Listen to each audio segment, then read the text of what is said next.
Hey guys, today we're sewing a sick Huni silhouette inspired oversize hoodie. You can find the pattern on my Patreon page. The link is in the video description down below. If you don't want to miss any more sewing tutorials, feel free to subscribe to my channel, and if you like the hoodie, I'm very happy about every thumbs up. To sew the hoodie, I use my normal sewing machine, the Singer HD 6335M, and my overlock from Yuki, the MO50EN. If you only have a normal sewing machine, no problem at all. I will try to explain everything within this framework, and every part that I'm sewing with the overlock is just a nice extra. But what do we actually need to sew the hoodie? Approximately 3 meters of sweat fabric and half a meter of cuff fabric, sewing needles, stretch and universal, a normal presser foot, a pair of scissors, a seam ripper, a tape measure, chalk or a colored pencil, and thread that matches the color of the fabric. Once we have all our utensils together, we need to prepare our pattern. To do this, we lay all the A4 pages in front of us in the correct order and cut everything perfectly along the edges. Then we need to glue all the small individual pieces together to make our final pattern pieces using sellotape. Now we can start with the cutting. For the fabric, I opted for a thick brown sweat fabric, which is very comfortable for the coming fall temperatures and is also great for a hoodie. First of all, we cut the cuff fabric, because we need 2 cuffs for the wrist. For these, we place the pattern piece on the edge of the cuff fabric. With cuff fabric, you usually have a tube of fabric, so the edges are closed on both sides. Then it's just a matter of doing this twice and we have our cuffs. For the waistband, we need to cut the fabric tube once at the edge and unfold it, as the pattern piece is too large for this width of cuff fabric. Now we cut our pattern piece in half and cut 2 waistband pieces. This will give us the desired length. Now I would recommend that you mark the wrong side of the cuff fabric, i.e. the side that will later be on the inside. That way you won't have any problems sewing them together correctly. The next step is to prepare all our cuff pieces. To do this, we lay them on top of each other lengthwise, right sides facing, and fix the vertical edges with clips. Now we come to the cutting of the hoodie parts from the sweat fabric. The back and front pieces are cut on the fold. This means that you fold your fabric once so wide that the pattern piece fits perfectly in width. Then place the inside of the pattern piece on the folded edge. This is also called the fold.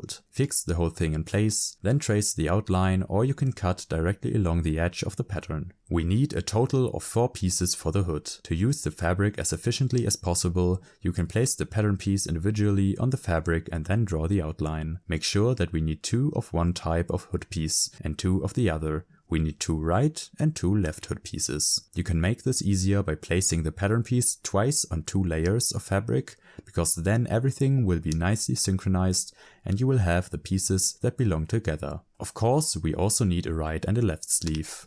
Here it is also a good idea to fold the fabric so that you can simply lay the sleeve pattern piece on top and cut out the 2 matching pieces directly through the 2 layers. And now pay attention. You will see these lines along the edge of the sleeve on the pattern. Mark these places, as they are the same lines on the pattern pieces of the back and front. These lines are there so that you can align the sleeve when you insert it. You could also cut out a strip to neaten the neck seam, but we won't be doing that for this hoodie. I will be showing you how to do this on another hoodie version with a 3-part hood soon. You can look forward to that in any case. With regard to the waistband and cuffs, it is also important to mention that you can of course use the same sweat fabric as long as it can be stretched to a similar extent. As a beginner, however, I would rather choose the version with extra cuff fabric, as stretching the sweat fabric later on is really not that easy. In the next step, we iron all our cutout parts in an exemplary manner. This is to counteract the subtle shrinkage factor that will occur when the hoodie is washed for the first time. It also helps to prevent the edges of sweat fabric from curling up. You can also mark the wrong, i.e. inner side of the fabric for all cutout pieces if your 2 fabric sides are very similar. This prevents you from accidentally sewing the wrong sides of the fabric together. Now we want to prepare a few things, because in my opinion this is the most fun way to sew later. We take our 2 cuffs and fold them right sides together and secure the edges with clips. We do the same with the waistband. Next we sew these sections with the stretch stitch. You can check your instruction manual to see if your sewing machine has this function. If you don't have this function, I would recommend using a zigzag stitch. These type of stitches are important as our 3 cuff pieces will be stretched a lot later on and the fabric must be able to stretch with them. A normal straight stitch also works, but trust me, with an elastic stitch you will have far fewer headaches in the long term. The cuffs are now folded in half and placed wrong sides together. Make sure that both sides of the seam are seam to seam and that the overlapping seam allowances are folded to the left and right. At the same time, use a clip to mark the opposite side of the seam on the waistband. This bisection will be important later when inserting it into the sleeve. Do the same procedure for the waistband. In addition, mark the 2 middle points of the waistband with 2 more clips. You are quartering the waistband, so to speak. It will be even easier later if you fold the waistband into 8ths at this point. We can now lay the front and back right sides together and secure the shoulder sections with clips. These are then sewn together with a stretch stitch and finished with an overlock. In any case, we can now insert the sleeves. Pay attention to the markings from the beginning. Fasten everything neatly with right sides together using clips and then sew together using the stretch stitch. I finish the whole thing again with my overlock. Next, place our hoodie, including the sewn on sleeves, right sides together and secure both outer edges with clips, as these will also be sewn together with the stretch stitch in the next step and then be overlocked. Now we want to insert the cuffs. The hoodie is still turned inside out. We attach the round cuff seam to seam. Just make sure that the open side of the cuff is attached to the edge of the sleeve opening with the 2 layers of fabric. We cut our sleeve opening in half and attach the other side of the cuff there. Now we have to make sure that both divided sides are sufficiently stretched when sewing on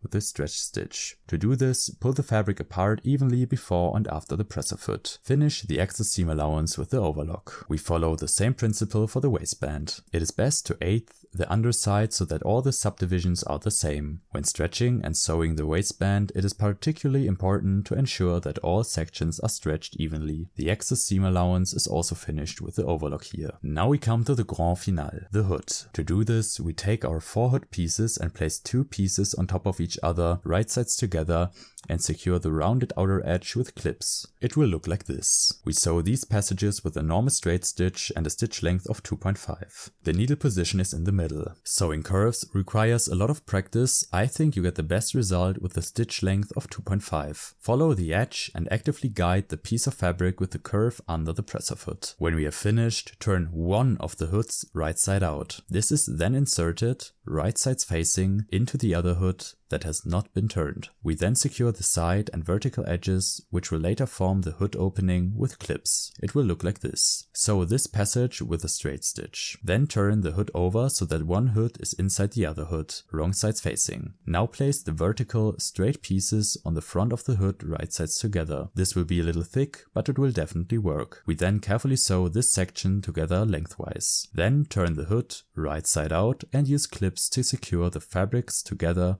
from the curve of the hood opening where our head will later be visible. Make sure that the middle seams on the upper side lie nicely on top of each other. Now top stitch once around this curve with a stitch length of 4. The needle position is in the center and the presser foot glides along the edge of the curve with its edge. Now mark the center of the collar on the back of the back piece and attach the center of the hood there, with the 2 layers of fabric still open and facing upwards, right sides facing. The hood is now attached along the entire collar from both sides. At one point we need to fold the whole thing over so that everything is perfectly secured. Sew everything in place all the way around with a straight stitch with the needle in the middle, and finally neaten the excess seam allowance with the overlock. And this is the finished hoodie. The hood fits really nicely. It's quite different from a conventional hoodie hood. Somehow even more cozy. In addition, the very wide and loose fit gives you super airy arms and the back view is also perfect. If you want your hoodie to be shorter or longer,